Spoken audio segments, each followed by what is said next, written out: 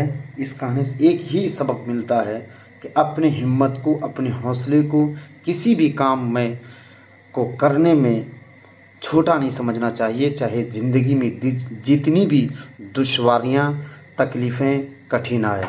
آپ لوگوں سے درخواست ہے کہ اگر ہماری ویڈیو اچھی لگی ہو تو ضرور لائک کریں، کمنٹ کریں، اپنے دوستوں اور اپنے رشتہ داروں کو ضرور شیئر کریں، اور ہمارے چینل کو اگر آپ نئے ہیں تو ضرور سبسکرائب کریں۔ بہت بہت شکریہ۔